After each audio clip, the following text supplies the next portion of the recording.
A&M will continue their 2025 campaign in Week 2 versus the Utah State Aggies. Aggies versus Aggies. It's the name game. We're going to battle for the freaking naming rights of our team.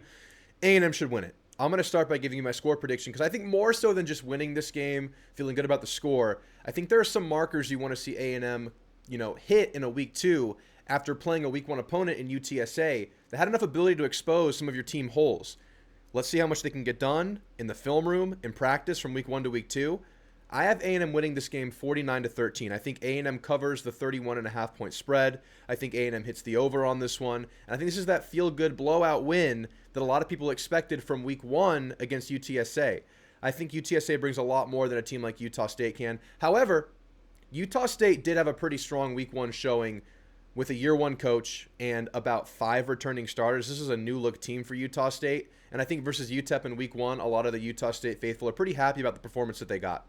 But I still think those are two of the lower tier G5 schools, at least in the lower half of the G5 schools across the country. Who knows what Utah State can become this year under new head coach Bronco Mendenhall. They have a veteran quarterback in Bryson Barnes, a running back in Miles Davis that did a lot for them in Week 1. But I still feel like this is the game that A&M controls. And A&M can go out there and not talent this team. But I want to talk about what we need to see from A&M to feel good about going into the rest of the season, because the bulk of your schedule hits you right after this. You're obviously playing Notre Dame next week. You get your bye week, then you're in SEC play. So we got to get through this 3-game stand, this 3-game stretch to start the season before that first bye week, and really check a lot of boxes, really feel like you're progressing as a team. Because in previewing this team before the season, I anticipated kind of a slow ramp up for this Texas A&M defense. I don't think you're just going to go into a season and magically fix everything. You'll be improved, and I think we saw improved secondary play in Game 1 because UTSA could have punished that secondary. They had enough talent to do so, and they didn't.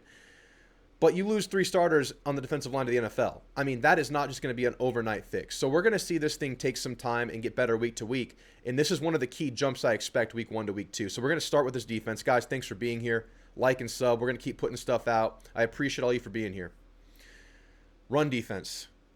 UTSA exposed A&M in the first half in their run defense by way of just great schematics, running at A&M's blitz looks, but also A&M making a lot of mistakes and a lot of poor tackling in some of those big run plays as well.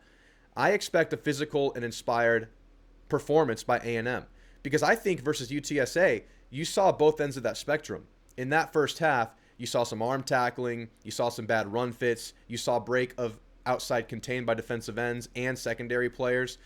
I think a lot of that's focus. I think a lot of that's mindset. And we saw that switch flip in the second half where A&M played 6 straight drives of what I called inspired defense, where they were very physical, where they were gang tackling, and they were very energetic and joyous in their approach and their play. And we need to see that for a full game versus an opponent midday that might be a little bit hard to get up for. You just didn't do that versus UTSA in a Week 1 in a night game. Can they reflect? Can they find it within themselves to bring it for a full game? Look, you're going to make mistakes. There are going to be some bad gap fits in this game too. It's not going to be perfect in 1 week. But I do expect that energy shift. I expect guys like Albert Regis and Tyler Onyedem to set the tone for this defense because they have an opportunity against a lighter look at the offensive line to really move some bodies around and really make way for these linebackers and safeties to make some tackles. I want to see this defensive line set the tone. Utah State gave up 6 sacks in Week 1 against UTEP. A&M had out of 12 drop back passes by UTSA, A&M got a pressure on 8 of those plays. So I expect A&M to be chasing Bryson Barnes around in this backfield. And there were mistakes by Barnes, at least evading pressure and maybe making decisions in the pocket at the eyes of a blitz. I think there were some busts by the offensive line by Utah State. I expect Cassius Howell. I expect Rylan Kennedy. I expect Marco Jones. I expect these guys to have a great game getting after the passer. Now, what they're going to do, what anyone would do against A&M in that pass rush that looked really good versus Utah State, again, an unsung storyline of Week 1 was that pass rush because UTSA just had to stop dropping back. They went pure RPO. I expect Utah State to do the same against A&M. So we're going to see, again, this tandem. Des Ricks, Will Lee, Tyreek Chappelle, they're going to get tested on islands in RPO game.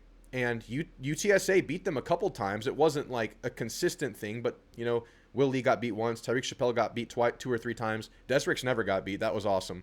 So I expect those guys to lock down and play even better this week. I think we have a big advantage in the receiver department. I think UTSA had much better receivers than Utah State. So I expect dominance there. So it's going to be with that focus. It's going to be about hitting this game with full conviction from the go, and I do expect to see a step forward in gap contain. I think we see that in a week 2. Now, moving to the offensive side of the football, I want to see Marcel Reed continue to be the great pocket passer that he was in week 1. And it wasn't perfect, but he was a willing pocket passer. In a game where UTSA dared you to nickel and dime it down the field, dared you to not run the ball, dared Marcel Reed to beat them, I'm pretty sure Utah State's going to do the same thing, and I'm pretty sure Notre Dame's going to do the same thing. I think it's going to take getting through these first 3 games with adequate or to upper level passing game for teams to finally stop selling out for A&M's running attack. I think that's what it's going to take. So I expect a similar look to what UTSA give, and I expect, A&M to be able to dominate. And I think that starts with the offensive line, because the offensive line played very sloppy for about 2/3 of that UTSA game. It wasn't clean blocking. It wasn't clean run blocking. Pass pro was pretty good, but it wasn't great.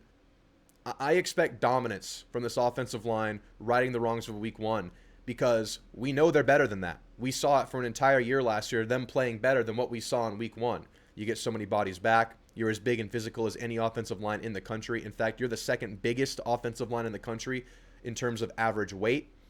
I expect them to lean on them. More so than that, I expect them to blow people off the spot. I expect a great game from this offensive line. And I do expect running backs to get a little bit more worked into this thing.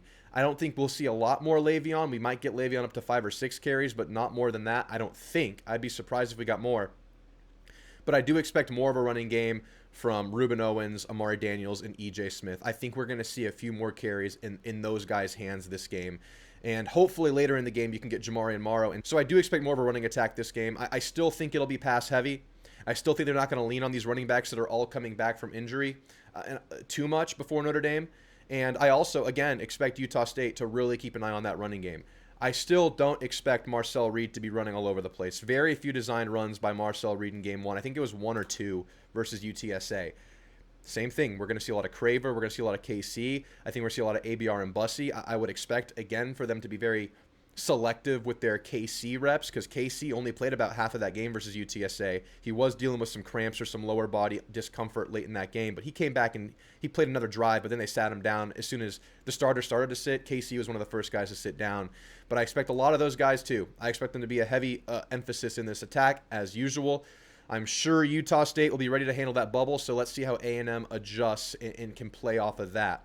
Again, let's see if this playbook expands at all. We saw, I think we saw quite a bit from Colin Klein in week 1, but again, one-dimensional, not a lot of run. So we'll see how this thing evolves week to week. I think Colin Klein has a lot of options. I'd love to see these tight ends continue to be involved in the game. I think that drive from Theo Mellon-Orstrom was very encouraging, because we need that from Theo. That big play by Amari Niblack, we need that from Amari, and that big reception over the middle to Borkashire. Let's see more of that. Let's get all these guys involved, and hopefully we can get even more involved if you can stretch a lead in the third quarter, because you found yourself in a close early third quarter game versus UTSA, only to play your best football with the ones right after that.